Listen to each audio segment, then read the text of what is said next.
I'm really happy that enhanced game actually happened.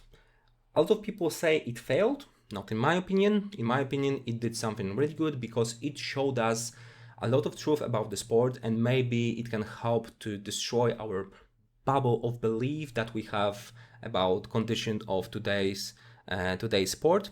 I prepared short PDF about this. We can dig into, and you can form your own opinion. And I'm gonna share with you what I think about all this issue.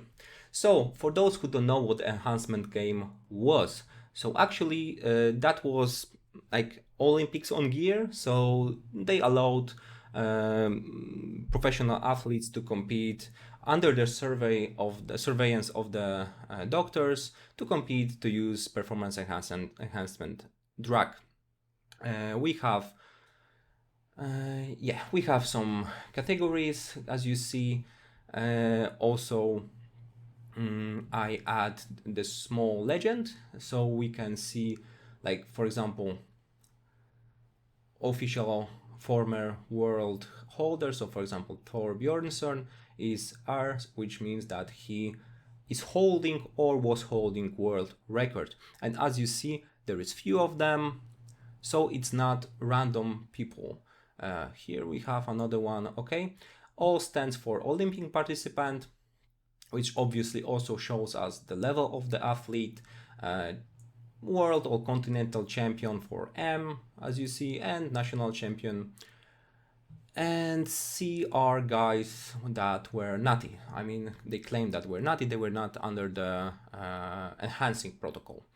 So it's pretty important to say that these were pretty good athletes. They were not maybe the best from the best, not every time the best from the best, but as you see, we have some world record holder also, which is elite.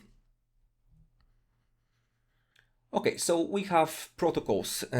Performance enhancement protocols for individual athletes was not stated. So we only know how many percentage of them used what, but we don't have protocol by name. So obviously testosterone, growth hormones, stimulants, EPO, like these are I think the most important things. Apple for the endurance, obviously. And also it's worth to mention that they allowed swimming suits that are not allowed on normal Olympics. That can also influence a little bit performance. Here we have also the table for the PEDs that were used. Okay, so there were only one guy who broke the world record. Obviously not, it's not official. We have 3 guys that won that were not on PEDs, which is interesting. Yeah, okay. But we see that in general, those who said that it failed means that there is no many guys that push this bar higher in the sport, because that was the main goal of enhancement games. That's why people say that it failed, because we don't have many world records. Even those who were like holder of the world record didn't beat their own world record. So okay, I have here also tables for like the best result, which is world record, and what the best result in the sport was actually. And as we see, there is always the world record is higher. We see what then now we have just the same table but in numbers. And here is for weightlifting categories, right? So there's only one that was done better. Okay, so because some people will say, okay, but they were not in their peak, they were not the best, or maybe they were just too old or something. That's why I enclose those tables here that shows actually what was the times, average times, or what these athletes were participating at events and how it relates between them. So for example, in this event, like 100 meters, there were two participants in world championship and one in Olympics, which means that at least two guys from this race that was in enhancement games, they were also at this very high level at Olympics. So as you see, there is pretty much these guys were at this at this level, and they yeah, and we have also the times, but that's not very important. Here we have the best that they PR, right? Personal best, and what they did on enhanced games. And that's also interesting because many of them did worse than they did it before. Some of they did better. So actually there were some guys that beaten their personal bests, but not all of them. Yeah, medical survey. So in general, they were not allowed to do themselves, to hurt themselves with pets, and that may be something that is worth to comment. So here, because someone will say, okay, but if someone is 25 years old and now is 40, obviously, then he was better. So I also check the ages and make a link between age when the personal best was made and today's. So actually, there are guys like, for example, I think that was this one. Yeah, so this guy was at 25, which is pretty much in peak, was better before without enhancement than he was 2 years later after enhancement. Okay, so we have here the same situation for the guy that without enhancement was better than with enhancement. Is pretty young. We exclude this guy, for example, we exclude this guy, but we are taking guys that are actually in their peak. So as you see, it's pretty mixed. There are some that did like better. Okay, so this one did better at, yeah, in this the one he didn't do better. Oh no, this one also, yeah, I've I've messed up, but yeah, some of them did better, some of them are not. If you want, pause and read, go through it, but this is not really important. For its general picture is what is interesting for us. And weightlifting, obviously nothing interesting happened. So what we are taking from these tables right now is that some of them have beaten their personal best, and some of them are not.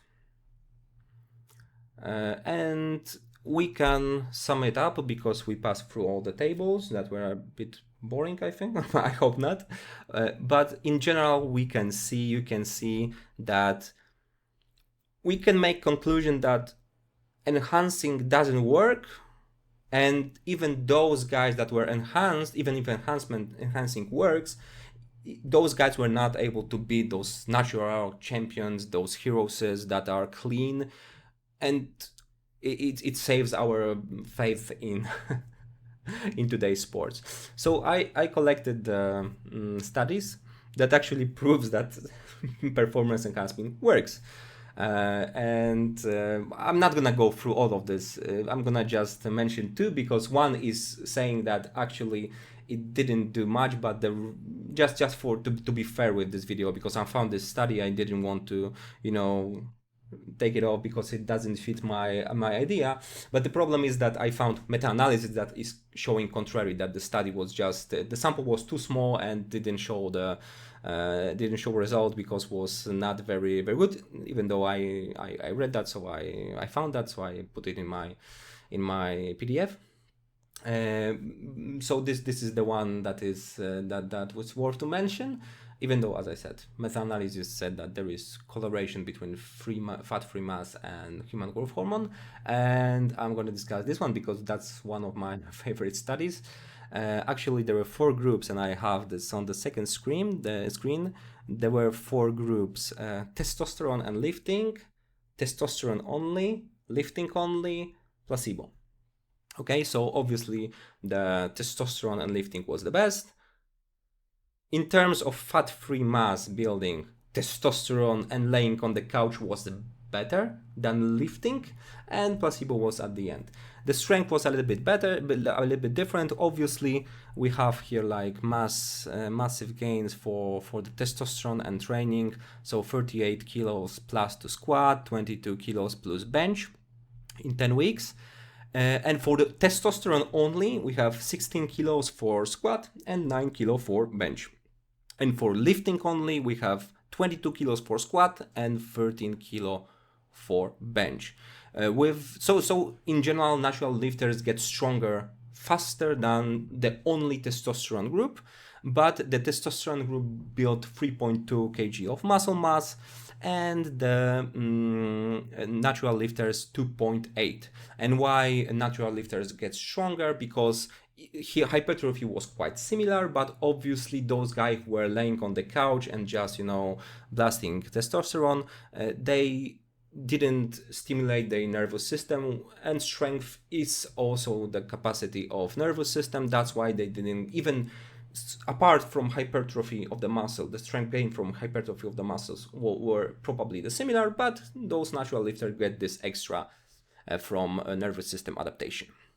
So we are having two contrary things. So we have studies that are showing that performance enhancing works, and it works greatly, because like 22 kg versus 38 kg to squat during the same protocol, same people, same like the same control group, the same time. That's the difference is massive. It's almost twice. So even testosterone alone, and obviously we need to remember one thing, that here we have testosterone, but people are not taking testosterone only. This is like the base, right? There is extras on top of it. So we have two contradictions. So performance enhancement is well known from working. That's why it's banned, and we have enhanced gains with pretty elite guys, and they are not doing better than the other guys. So what's the problem? So we can keep it like that, and we can say, all right, so we stay in our bubble and we believe that sport is clean and these guys are just not that good. Or we can face the truth and say, yeah, because everyone is on PEDs, right? Everyone is doing that. Olympics is performance enhanced event. Every single sport in the world is enhanced. And why you don't see the differences, because maybe the protocol that they have is less effective than the one that they have in the previous competitions. If you are enhanced, and you are not able your personal best that you did 2 years or 1 year before, what happened? You lost your shape? All of them? All of them, especially in the strongman of weightlifting competitions that are greatly connected to anabolic steroids use? Because endurance is a little bit different, right? But what about this? What about the strength disciplines? Why not? Nobody did it. When the correlation is like visible, it's just like blindly correlated to roids in the studies. So you can take whatever you want from here, from this, from enhancement games, and in my opinion, it did really good job, because finally we can show to the world, we can say, look, sport is not clean. There is no clean sport. We can agree with this, and we can say, okay, so we stay with unclean sport and we are fine. We find better ways to fight performance enhancing, but we cannot pretend that we are blind anymore, because we have just black and white on the paper that everyone in every professional sport is on some kind of enhancement. And one or two guys that you can write in the comments, yeah, but he was, it doesn't matter. It doesn't change the whole picture. Unfortunately, this is what we have in the sports today. And the question is only how we approach this thing. If we if we accept this, maybe we should draw the line what is accepted or not, or maybe we shouldn't draw the line, like in arm wrestling. No one cares. Like you do whatever you want, and we have these superhumans, right? Because we like them to watch, and this is only their responsibility for their bodies. But from the other hand, do we want sport to be that destructive for the athletes? This is hard topic. You can say in the comment section what do you think about that, which approach we should take. But in my opinion, the most important thing that discussion should start here. Are we going this direction or this direction? But we cannot pretend anymore that we are blind. And yeah, the Olympics game is in fact enhanced games.